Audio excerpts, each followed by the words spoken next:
Fala pessoal, tudo bem? Professor Sandro Davis aqui na área mais uma vez. Queria te propor uma reflexão. Imagine um mundo sem desenhos. Aí você fala, poxa, mas um mundo sem desenhos? Imagine um mundo em que todo tipo de informação que você veja é uma informação numérica. Você consegue imaginar isso? Parece meio esquisito, né? Parece que a sua cabeça virou, na verdade, um grande processador, um grande computador.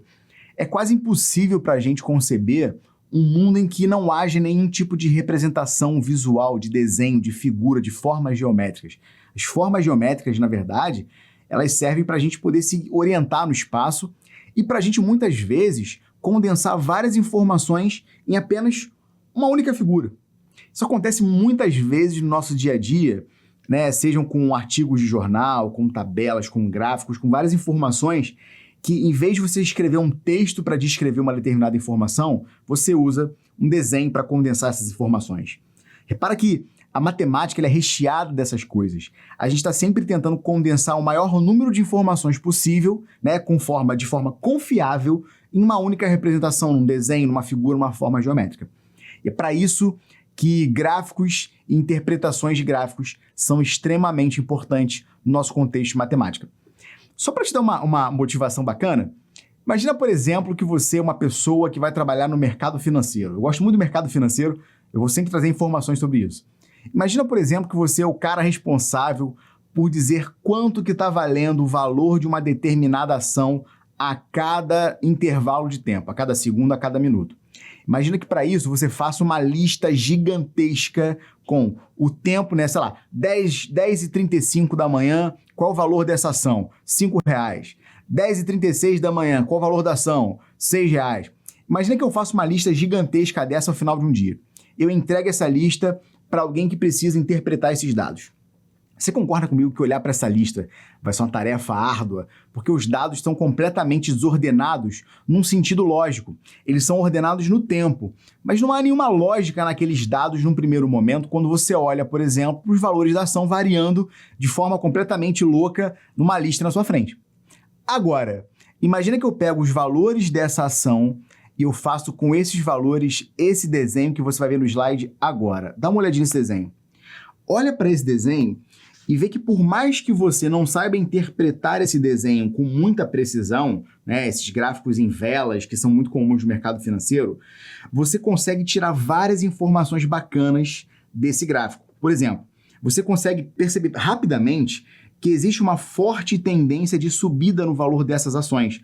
Por mais que elas estejam variando, né, e essas coisinhas vermelhinhas e verdinhas que vão aparecendo aqui, você não sabe muito bem o que elas signifiquem, mas você consegue perceber que ao longo de um tempo de observação, o valor dessa ação está subindo.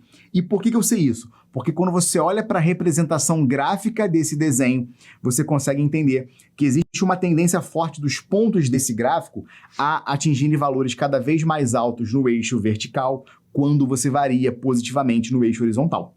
Então repara que nesse desenho eu estou condensando informações que poderiam estar numa tabela, poderiam estar numa lista, mas quando você olha para esse desenho, certas coisas você consegue perceber com muito mais rapidez. É bem verdade que quando eu transponho da tabela para o gráfico, eu posso perder algumas informações. Por exemplo, num determinado instante eu quero saber o valor exato da ação. Olhando para o desenho, você pode não ter essa informação muito rapidamente. Na tabela, por exemplo, você poderia ter. Mas em grande parte da nossa vida diária, eu não estou interessado num exato momento, eu estou interessado num intervalo de tempo, que é também um assunto muito importante para a gente em gráficos e interpretações gráficas. Então o que eu quero mostrar para você é o seguinte, quando você olha para esse desenho aqui, você tem rapidamente tendência de crescimento, você consegue ver em determinados intervalos de tempo se o valor dessa ação está subindo, se ele está descendo, ou seja, tem uma interface grande com funções crescentes e decrescentes. Eu estou condensando várias informações que poderiam estar numa tabela muito longa em apenas uma única figura que tem legendas de cores, tem eixos horizontal e vertical. Então é muito importante você entender que quando eu transponho, né, um texto ou uma tabela gigante do mundo real para uma informação gráfica, o meu objetivo, na verdade, é o quê? Condensar informações para que eu possa criar tendências, para que eu possa criar interpolações ou extrapolações. Como é que é isso? para eu tentar entender, na verdade, dentro de um determinado intervalo, qual seria o valor daquela ação, ou para um intervalo futuro, para eu estimar o valor futuro de um determinado valor da ação, como é que seria? É muito mais fácil você fazer isso usando os gráficos do plano cartesiano.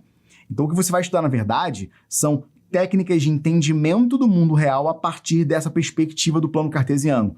Como você faz a transformação de elementos do mundo real para a reta real, para o plano cartesiano, para você localizar pontos no plano cartesiano e como é que você descreve isso usando gráficos de função. Então entende, cara, a matemática, ela é uma das mais belas artes da vida, porque ela consegue descrever coisas que seriam muito mais complexas em sistemas muito menores, usando desenhos, e o plano cartesiano, sem sombra de dúvida, é talvez a melhor das invenções da matemática, porque ele consegue condensar muitas informações em apenas uma figurinha, e isso é muito importante para o seu entendimento da matemática no mundo que te cerca.